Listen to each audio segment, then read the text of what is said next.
Halo, selamat datang di video tutorial SPSS untuk analisis data penelitian. Bersama saya Ida Bagus Ardi Putra. Sebelum lanjut ke materi SPSS, di situ ada pengantar statistika. Saya tidak akan menjelaskan banyak karena statistika itu ada mata kuliah tersendiri. Oke, yang perlu kalian pahami adalah statistika adalah ilmu yang berkaitan dengan data. Kemudian statistika banyak digunakan untuk ilmu sosial, bisnis, ekonomi, industri, kesehatan, politik, dan pemerintahan. Dan banyak yang lainnya. Di bidang kesehatan, kalau kalian penelitian, itu ilmu statistika akan sangat berguna sekali. Misalkan kita mencari hubungan antara senam poco-poco terhadap penurunan insomnia. Kemudian pengaruh obat A terhadap penurunan penyakit X. Itu bisa diteliti. Ya. Nanti untuk teori yang lain silahkan kalian baca-baca buku tentang statistika ya. Kemudian ada konsep dasar statistika, kita harus tahu apa itu populasi dan sampel. Untuk populasi dan sampel, silahkan kalian cari referensinya di buku statistika atau dari internet. Kemudian, jenis skala data secara umum dibagi dua, ada kategorik dan ada numerik. Kategorik tersendiri itu ada nominal, ordinal, kemudian yang numerik ada interval dan rasio.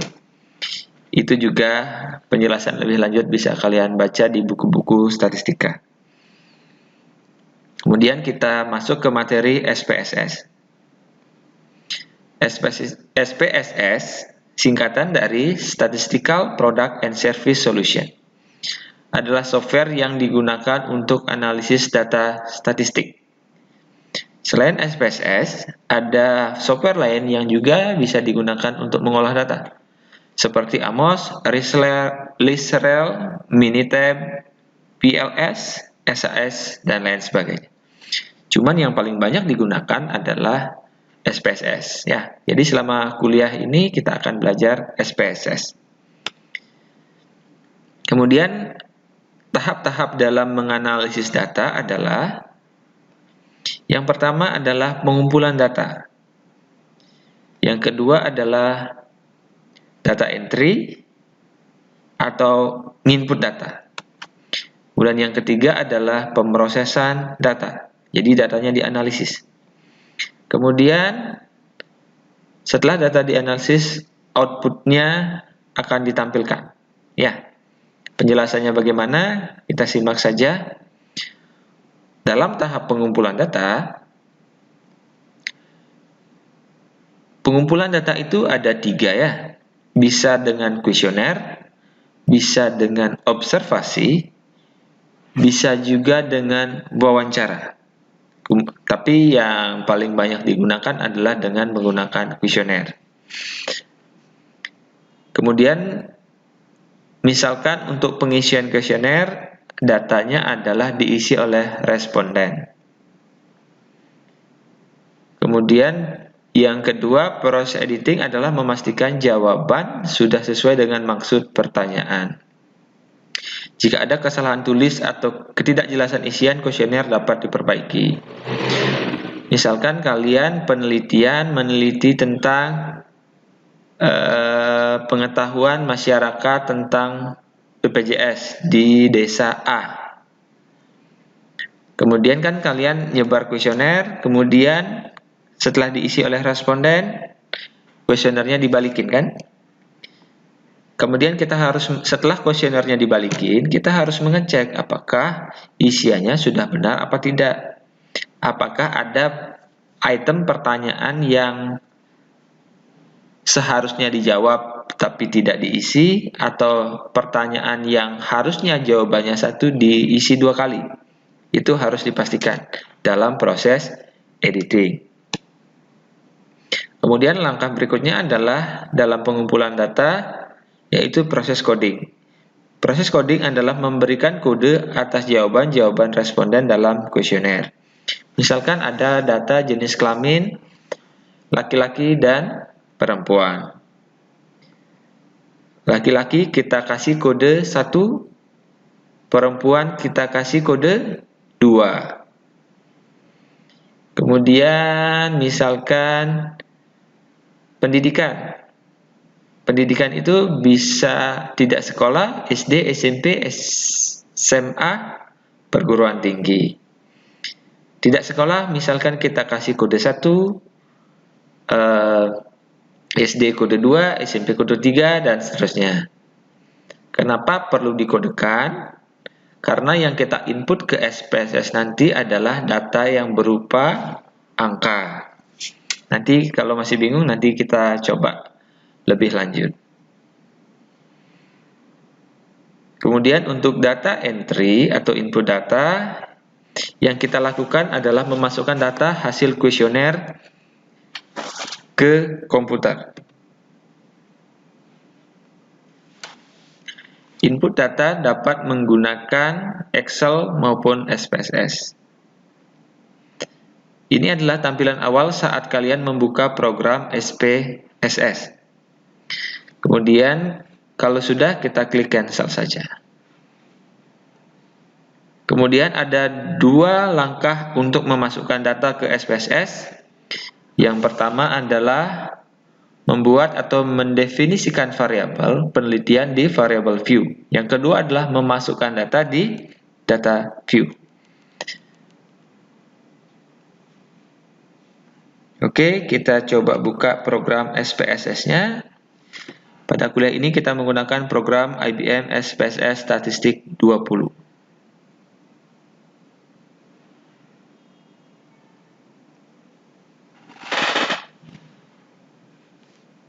Oke, kalau sudah terbuka ini, klik cancel saja. Nah, ini adalah tampilan dari SPSS-nya. Di situ ada, di bagian bawah ada data view dan variable view. Untuk membuat variabel, kita ketikkan di bagian variable view, ada name, type, with, decimal, label, values, dan lain sebagainya. Untuk menginput data, kita ketikkan datanya di data view.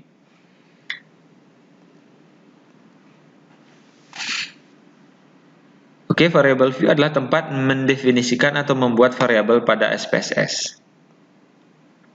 Apa yang kita kerjakan di variable view? Memberi nama variabel, memilih tipe data, mengatur lebar data, memberi label, dan membuat values. Memberi nama variabel, aturannya tidak boleh ada spasi. Tidak boleh ada tanda aritmatik, plus, minus, garis miring, bintang, tidak boleh. Tidak boleh diawali dengan angka. Tidak boleh sama dengan variabel lainnya. Oke, kalau mau dicoba, kita coba saja membuat variabel itu di variabel view. Di sini ya. Kemudian kita ketikkan di sini, misalkan nama variabelnya adalah umur. Di enter saja, akan otomatis muncul. Kemudian di bagian label kita isikan umur. Satuannya biasanya umur kan tahun. Kita isi biar memperjelas saja. Kemudian jenis kelamin. Enter. Variable contain an illegal character. Kenapa dia tidak boleh? Tidak diizinkan? Karena ada spasi. Benar. Berarti kalau kita pilih tulis jenis kelamin, bisa menggunakan underscore. Jenis kelamin. Enter. Seperti itu ya. Kalau misalkan Kita tulis pendidikan, enter. Oke, itu contoh saja. Ingat aturannya ini ya. Kemudian yang kedua adalah kita memilih tipe data. Tipe data yang sering digunakan adalah numerik, string, date ya. Numerik itu berupa angka, string itu berupa karakter atau huruf, date itu berupa tanggal ya, date tanggal. Kemudian yang paling sering digunakan adalah numerik ya. Jadi kemungkinan besar kita akan pakai numerik saja. Kemudian mengatur lebar data. Lebar data maksudnya di sini adalah kita memesan data yang akan kita input di SPSS-nya. Misalkan kalau umur itu berapa digit sih paling panjang? Umur itu kan paling panjang 3 digit ya, 100 tahun. Ada lebih dari 3 digit, 1000 tahun misalkan. Kalau tidak ada ya kita isi aja 3. Kalau 8 boleh? Boleh. Kenapa boleh? Intinya jangan sampai kurang. Kalau misalkan umur itu 3 digit paling panjang, berarti jangan, kalau kalian tulis 1 digit itu jangan. Kalau 2 boleh? Boleh, kalau kalian yakin umurnya tidak ada yang 100 tahun. Gitu ya. Kira-kira bisa dimengerti ya? Intinya lebih boleh kita mesen tempat, lebar data, tapi kurang jangan. Nanti kepotong datanya ya. Kemudian kita juga bisa memberi label. Label itu adalah penjelasan dari nama variabel yang kita buat singkat-singkat tadi. Misalkan variabelnya kita buat sta_gc. Bisa kita tulis juga status gc di bagian label. Misalkan nama variabelnya BB. BB itu kita tuliskan di bagian label berat badan. BB itu kan ada banyak singkatan ya. Berat badan BB, bau badan BB, BlackBerry BB. Ya, banyak juga ya. Oke, kemudian tinggi badan TB. Jika variabelnya kita mau singkat jenis kelamin dengan JK di variabel name-nya, nanti di bagian label kita ketikkan jenis kelamin. Kemudian membuat values. Values digunakan sebagai keterangan dari kode data pada proses coding. Value diisi jika data yang dimasukkan adalah data hasil pengkodean. Misalkan variabel jenis kelamin, misalkan kita isikan kode 1 untuk laki-laki, 2 untuk perempuan.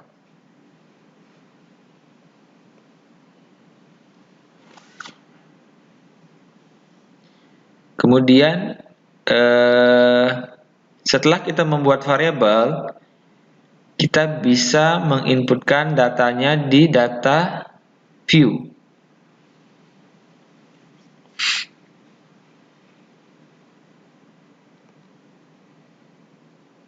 Oke, materinya segitu aja. Kita akan simulasi. Ini adalah contoh kuesioner. Nama, jenis kelamin, usia, jalur tes, IPK. Contoh kuesioner yang lain untuk sarana dan prasarana kampus. Oke.